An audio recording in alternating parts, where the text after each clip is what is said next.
Okay, so we made it through the entire series. If you watched the entire thing from beginning to end, congratulations. That's awesome. Sure, there's a lot more to learn, but you've taken some huge steps towards mastering the language and getting all this under your belt, so that is just great. In this last video, I want to give you a roadmap where I think you could go from here. Then I'm going to answer one of the most common questions that I get in Channel 9 comments. Which book should I buy? And you realize when you ask that, it hurts my feelings, right?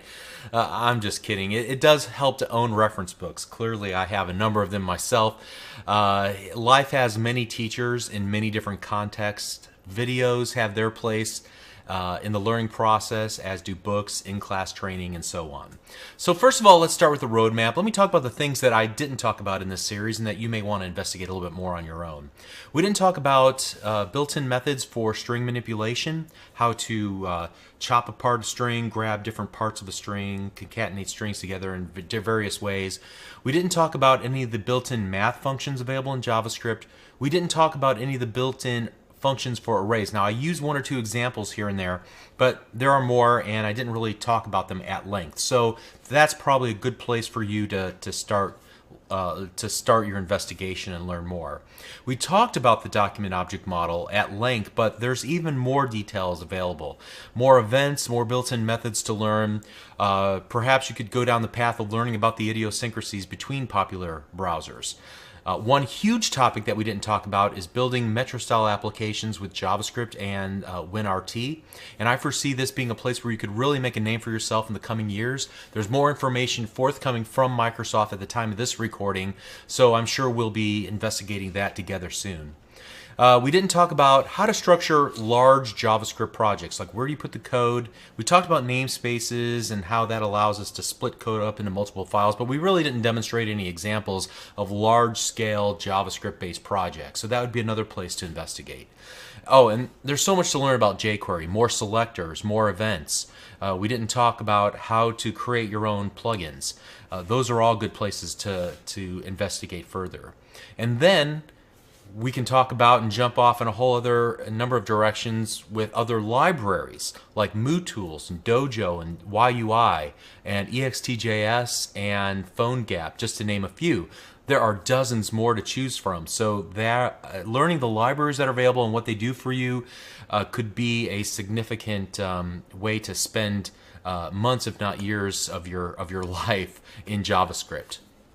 Now, in my opinion, more importantly than learning the individual libraries and what they do differently, I think learning common design patterns in JavaScript, understanding even more about the internal implementation of JavaScript and how it works best, and so how to structure your code to take advantage of some of those things. And to that end, there are a number of books that are available. Before we get to the more complicated books, let me start with something I feel like would be appropriate for an absolute beginner or somebody who's gotten to this point, maybe to reinforce what you're learning or to push you a little bit further. And that is this JavaScript. The one that I have is the second edition. There might be a later edition by the time you're watching this video, but I like the layout of the book, generally of the Microsoft Press books. I like the code examples that were used, the range of topics that are available, the way that it's split up, the exercises that are available. So I think this is a great beginner level book that will push you beyond what you learned in this video series, or at the very least reinforce some of those things that we talked about. Beyond the basics, the definitive guide, quite literally, is this book by Flanagan. It's in its 6th edition. I think I've owned 3 or 4 of the 6 editions. It's quite a weighty tome, quite large. I don't think you would ever get all the way through it, but as a reference book, it's very valuable. The challenge with this book is that it's not very beginner friendly, at least in my opinion. It does not seek to, how should we say, make the topic easier to understand. It dives deep into the implementation details. So while it's challenging, it's also the most rewarding if you do put the time in and learn it. Along those lines, this book by Crockford, who's considered, I wouldn't say the father of JavaScript necessarily, but he's definitely deep in the implementation of, for example, the YUI library, and he understands the internals very well, considered an expert in this regard. He's written this very thin book, It's light on details for the easy stuff, but heavy on details for the more complicated stuff. And so instead of being a reference book, it's more of a commentary on JavaScript, and it's definitely a good to have. Another book, once you get past that, is to look at JavaScript patterns. These books all by O'Reilly Press. And when we talked about the module pattern, for example, just one of several different patterns that are available in JavaScript, and coming to know that really represents a mastery of JavaScript. Okay. In regards to jQuery, the first two books that I purchased are really, in my opinion, still the best. They're written both by the same author. Learning jQuery by, let's see what their names are. Yeah, Schaefer and Svedberg, I believe is how you pronounce his name. I apologize if I get it wrong. But they're both very active in the jQuery forums. You'll see their names popping up often in the documentation, like in the Discus comments below.